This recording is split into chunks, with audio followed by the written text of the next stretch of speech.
And we're back with another video. What's going on, everybody? Welcome back to the channel. Today we got a very interesting topic of discussion because Starfield, if you haven't heard, is coming to PlayStation 5. We're going to be talking about what this means for Xbox and Microsoft, Sony, Nintendo even, as well as, the entire gaming landscape because, hey man, Xbox exclusives might just be gone, might be a thing of the past. So if you find it interesting or enjoyable, make sure you guys leave a like and subscribe because I love to talk about, gaming news and all types of stuff. So make sure you guys stay tuned for more.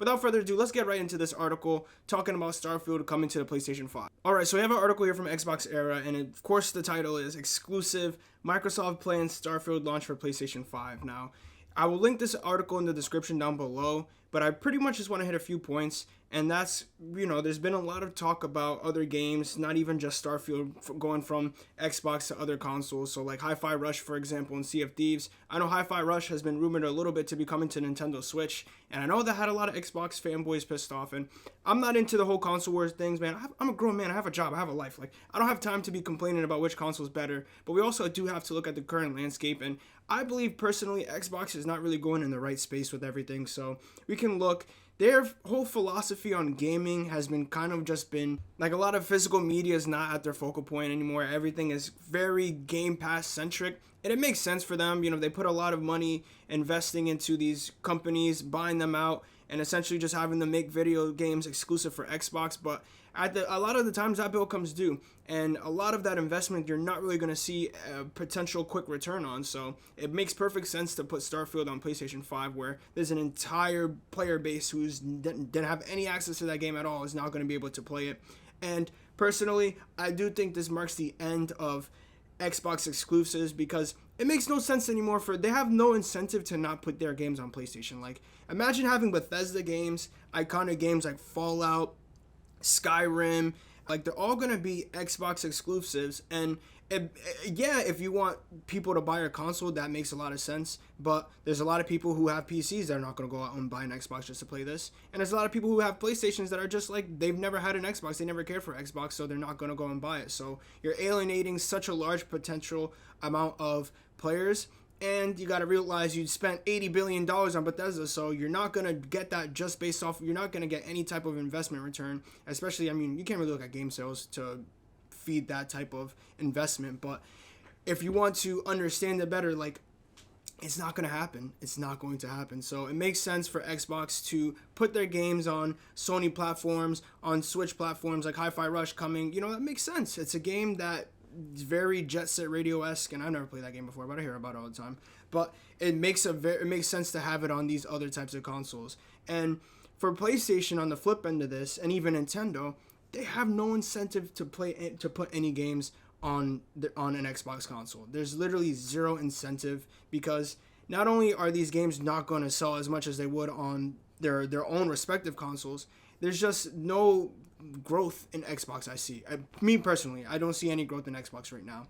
I think the best way for Nintendo and PlayStation to proceed is to put their games on, and it doesn't need to be day and day, but to put their games on PC, because PC is growing every day. There's so much more that you can do on PC, of the freedom.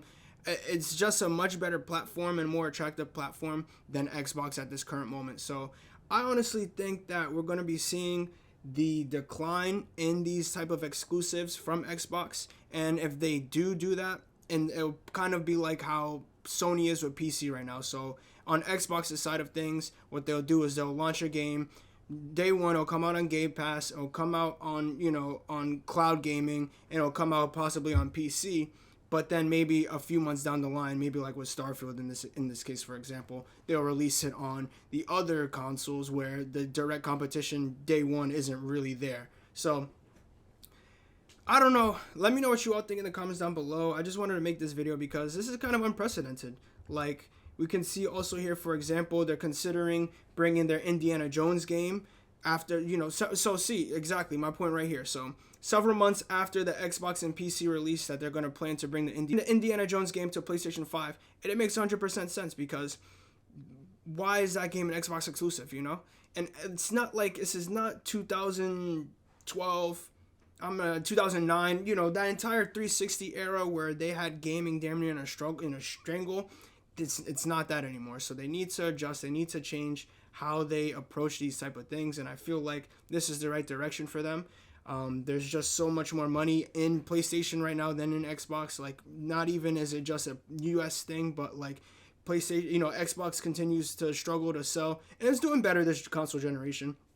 But like in Japan, which has another large gaming player base, like, so for them to have their games on Sony systems and on Nintendo systems, that's just going to make their games a lot more available to not only just PlayStation players, but like that Japanese audience as well, which they struggle to maintain and reach. So there's really a lot that goes into this. Like, here we have another post right here from Wario64, the absolute dude right there. So Hi-Fi Rush, like we mentioned before, Hi-Fi Rush to release on rival platforms, tentatively planned for Q1 2024. So it's going to be releasing the next few months, and then expect Microsoft to make a more public announcement on the strategy. So like I said, it makes 100% sense to do this. I think right now, and I'm not a prophet, I'm not an analyst, I don't know what Xbox is going to do, but I am going to assume that they want their games on these platforms, because eventually, they're going to want Game Pass on PlayStation, and I know they're going to want it on Switch, so it makes sense.